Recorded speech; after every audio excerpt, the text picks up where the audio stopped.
Hello, ladies and gentlemen. This is a 2024 Acura MDX Type-S Advance.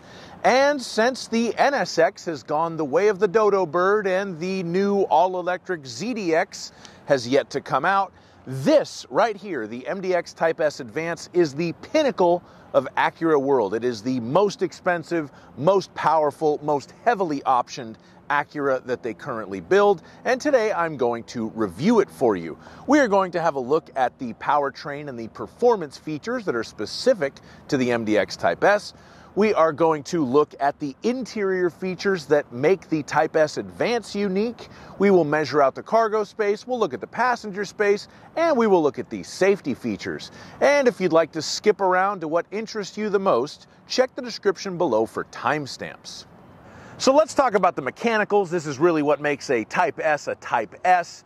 In Acura parlance, they've never actually defined what Type-S means. I've searched the internet, I would assume sport, but what they really emphasize is the car needs more stop, go, and turn. So we'll start with the go, and we definitely have more of it here. This is a 3-liter turbocharged V6 with 355 horsepower and 354 torque. That is a 65 horsepower gain over a standard MDX, and you certainly do feel it, especially in the torque department. This car has much better kind of off-the-line throttle response than the standard 290 horsepower MDX.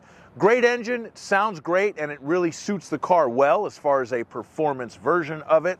In the stop department of the Type-S Acura thing, we have Brembo brakes as standard on all MDX Type-S's. They certainly do provide excellent braking power and are more than up to the task to haul this big SUV down from speed. And in the turn department, the MDX Type-S is Acura's first ever vehicle to feature air suspension. So aside from the cool trick of raising the car up and down, which I'm sure I'm showing you on the screen now in a sped up state, so it looks more impressive. The air suspension is also able to firm itself up to give you better handling over curvy roads, but you can also put it in a comfort mode to soften the ride to give you more comfort, especially if you have your family in the vehicle and little kids that don't necessarily want to feel every bump in the road. And of course, you can even put it in a snow mode. That is the tallest mode there is to give you extra ground clearance to go over the snow. And super handling all-wheel drive, of course, is standard on the Type-S as well, so that will aid in the handling on dry pavement and on snowy or icy roads. Now we will start talking about the features that are unique to the Type-S and the Type-S Advance. The front grille on the MDX Type-S is always unique. It has an open surface diamond pentagon grille, and it's always finished body color. It's not chrome like some of the other MDXs or black like an A-Spec. It's always finished in the body color of that particular MDX Type-S. When you get up to the Type-S Advance, you know immediately that that is what you are sitting in, because it is finished in premium Milano leather with unique curvilinear quilting. So the stitching on the MDX Type-S looks very fancy, and it is unique. And also, if you want the azurite blue, which is a dark blue interior that I'm showing you now, you will have to go for the Type-S Advance. That is the only MDX that's optional on. Another thing you'll notice right away are these beautiful machined kind of speaker covers for the 25-speaker ELS Studio 3D signature surround sound system. It really is a fabulous stereo. All of the ELS audio systems are really, really good, but of course this is the top of the heap. And at night, it even matches the Acura Iconic Drive ambient lighting, so as you change the color of the ambient lighting at night, it does light up some of the speakers on the ELS Studio 3D signature sound system, so that is beautiful as well. Something else that is unique to MDX Type-S Advance is we have massaging seats. So you actually have a bunch of different settings for this. You can have fusion and lower back and rejuvenation and wave and shiatsu and step and awake. So you can get yourself a nice massage in the front seats of your MDX Type-S Advance. And a lot of the other features on the Type-S Advance are just stuff that you would get on the regular MDX Advance. So for example, you have the open pore wood trim. You have the head-up display, which is very nice. It'll show you your speed, the speed limit where you're at. If you have navigation system active or adaptive cruise control, you'll see that data as well. And of course, a heated steering wheel, and that steering wheel is flat bottom in the Type-S for extra sportiness. Another thing that you get when you upgrade to a Type-S is the precision cockpit. That is what Acura calls their digital instrument panel. Has some different settings on it. When you put it into Sport or Sport Plus, it puts the tachometer right at the center, high up on the digital screen, and then you have a digital speedometer, you have the regular speedometer on the right hand side, and then you have a dedicated boost gauge on the left hand side. So you do get a nice sporty look to the precision cockpit digital gauges when you engage sport mode on your sporty MDX Type-S. All right, now it's time to measure out the rear cargo area, so we will give it a little kick. Open up the rear hatch and do just that. The width of the rear cargo area at its widest point at the rear of the cargo area, 4 feet and 5 inches. The length of the rear cargo area with the third row seat in place, 1 foot and 8 inches. The way I describe the cargo area in an MDX with the third row seat up is basically you have room for a big row of Trader Joe's shopping bags. And if you're in a part of the world that doesn't have a Trader Joe's, I'm sorry to hear that.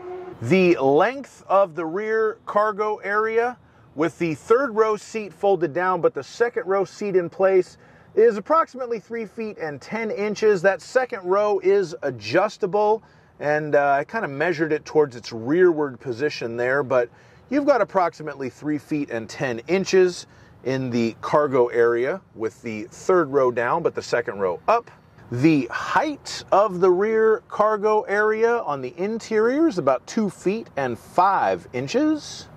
The length of the rear cargo area with the second row and the third row seat folded down, approximately 6 feet and 4 inches. Again, I say approximately because that does depend on where you have that front seat set, because it's the measurement to the back of that seat. But it should be noted that you do have a nice flat load floor for both the first and the second row in the MDX. So if you fold the whole thing down, you can take that middle seat belt and unhook that, get it out of the way, and practically have yourself a 355 horsepower van back here with super handling all-wheel drive. And if you need to lift something into the back of your MDX Type-S Advance, you will need to lift it about 2 feet 8 inches off the ground. Again, that does depend on where the air suspension is set. And just for fun, we'll play with this thing. So on all new MDXs, you can flip this around to either have the carpeted side or the rubber side up.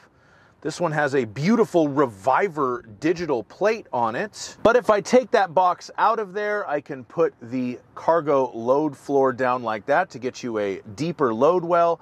When you get an MDX Type-S, there's no spare, there's no flat tire repair kit. It has a sort of run flat tires on it, so you don't get any of that. But in here, we do have the little funnel to add gas to our capless fuel filler system if, God forbid, we run out of fuel. Now we're going to have a look at the cargo space in the MDX Type-S Advance, and for this measurement I will use myself. I'm 6'5", so let's see if I can sit behind myself in a Type-S Advance.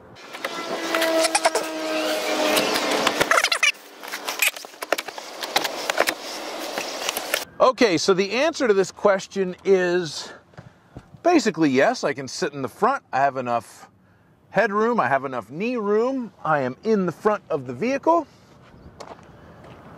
And if I get in the back, I have enough knee room. I have enough headroom. Everything is good here.